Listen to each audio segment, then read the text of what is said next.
If you've been to this room in the Wormways, you likely will have unlocked the Plasmium file, which when injected gives you a Lifeblood heart.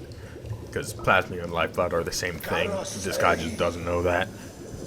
But if you use Lifeblood extensively in Hollow Knight, the original game, you will know that when you sit on a bench, it is removed from your person, and it does the same with Hornet in Silksong. However, there is a way to kind of cheese that system in Silksong. If you've gotten far enough into the game, you might have unlocked the Architect Crest, and as you can see, you can spend Silk to craft new tools outside of a bench. And that means when you have a reusable tool like the Plasmium file, you can use all of them you have on your person, and then simply use Silk to recraft them without resetting them. Now this kind of breaks the Lifeblood system in a way that I thought would let you just run around with 50 HP and kind of destroy the game. And I was kind of messing around and seeing how high I could get my HP when I made a discovery. So something else that kind of led to this discovery is that when you're in the Wormways, after you've completed the Plasmium files quest, you will find that one of the initial bulbs of Plasmium or Lifeblood grows into this cocoon, much like the ones in Hollow Knight.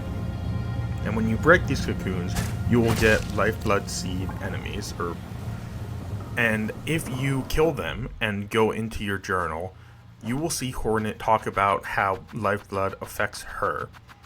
And what she has to say is this: my unique shell can resist the darker deformations of this substance, but even I have limits. Now what may be kind of lore or flavor text actually has meaning in the gameplay of Silksong. So let's kill these two right here, and you'll see that the Lifeblood hearts are shaking now that I'm at 8, and if I try to get any more Lifeblood hearts, that happens. And now all of my health is gone, and my Lifeblood hearts are all that's left, kind of like Joni's Blessing in Hollow Knight 1. But what is not like Joni's Blessing is, as you can see, the Lifeblood hearts regenerate. And you may think, oh, this is simply how Lifeblood interacted with Highblood in the first game.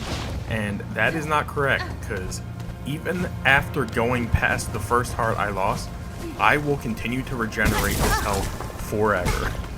So this is an extremely strong combination of abilities that is really interesting to find. It's like the regeneration speed, I was flabbergasted by how quickly health came back once I got enough Lifeblood hearts to take over my entire shell. And it does come with consequences. If you get down low enough, you'll see if you try to bind from now on, it just doesn't heal you. So it's kind of like I said, Joni's Blessing. You could focus in Hollow Knight and you wouldn't heal any of the masks back. Well, it's the same thing here, but I don't even really think that's a consequence because of how quickly the HP comes back.